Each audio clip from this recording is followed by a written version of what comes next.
আইপিএলে নিলামের আগেই জ্বলে উঠলেন কাটা মাস্টার মুস্তাফিজুর রহমান। প্রথম দুই ম্যাচে দুর্দান্ত বোলিংয়ের পর সবশেষ ম্যাচে খাপছাড়া বোলিং করা ফিজ এদিন যেন ছন্দ ফিরে পেলেন।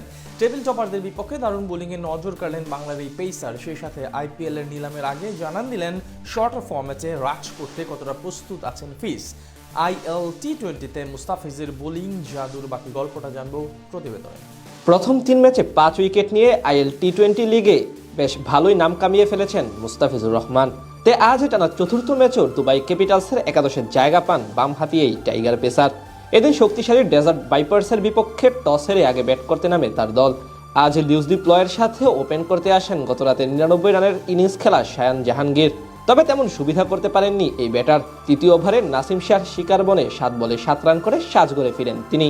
ওয়ান ডাউনে নামা আফগান অলরাউন্ডার গোলবাদিন নাইবকে সাথে নিয়ে কিছুটা চালিয়ে খেলার চেষ্টা করেন লিউসলি প্লয়।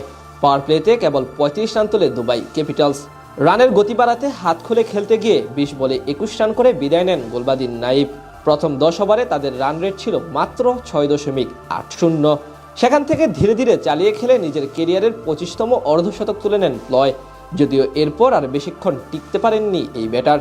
স্যাম কারানের বলে হাসান নওয়াজের হাতে ক্যাচ দিয়ে ৫৪ রান করে ফিরে যান তিনি। একই ওভারে আউট হন দারুণ ছন্দে থাকা রবম্যান পাওয়েল। ফলে চাপে পড়ে যায় দুবাই ক্যাপিটালস। সেখান থেকে তাদের রানের গতি বাড়ান জর্ডান কক্স। প্রতিপক্ষ বোলারদের তুলোধুনো করে মারতে থাকেন একের পর এক বাউন্ডারি। তার সাথে যোগ দেন দাসুন সানাকা।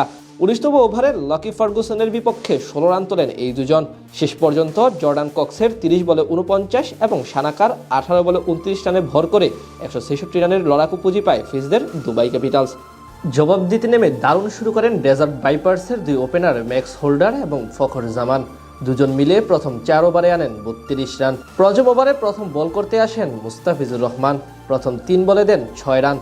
তবে চতুর্থ বলে তার অফ স্টাম্পের বাইরের স্লোয়ার বাউন্সার কিপারের মাথার উপর দিয়ে খেলতে গিয়ে শায়ান জাহাঙ্গীরের হাতে ক্যাচ দেন ১২ বলে ১৪ রান করা ফখর জামান। পাওয়ার প্লেতে ৫০ রান তোলে ডেজার্ট। সপ্তম ওভারে বল করতে এসে দারুণ খেলতে থাকা ম্যাক্স হোল্ডারকে আউট করে মাত্র ৪ রান দিয়ে যান হায়দার আলী। যদিও তার বিদায়ের পর নতুন করে ঝড় তোলেন হাসান নওয়াজ। মাত্র ১৭ বলে ৩১ রানের কার্যকরী ইনিংস খেলে আউট হন এই পাকিস্তানি তরুণ। শেষ ১০ ওভারে ডেজার্টের দরকার ছিল ৭৯ রান। সেখান থেকে দলের হাল ধরেন স্যাম কারেন এবং বেন লরেন্স। ১১তম ওভারে আবারও বল করতে আসেন মুস্তাফিজুর রহমান। সেখানে এক ছক্কা হজম করে দিয়ে যান ১০ রান। ১৫ বলে ২০ রান করা লরেন্সকে ফিরিয়ে দলকে ব্রেক থ্রু এনে দেন দাসুন সানাকা। তবে নতুন করে শিমরন হেটমায়ার এবং স্যাম কারেনের জুটি গলার কাটা হয়ে দাঁড়ায় দুবাইয়ের জন্য। মাঝে ১৬তম ওভারে মাত্র ৪ রান এবং ১৮তম ওভারে মাত্র ৫ রান দিয়ে ম্যাচ জমিয়ে তোলেন মুস্তাফিজুর রহমান। আজ ৪ ওভারে মাত্র ৩০ রান খরচ করেন তিনি, নেন ১ উইকেট। এতে অবশ্য খুব একটা লাভ হয়নি তার দলের। বাকিদের ব্যর্থতায় ম্যাচ জিতে নেয় ডেজার্ট ভাইপার্স।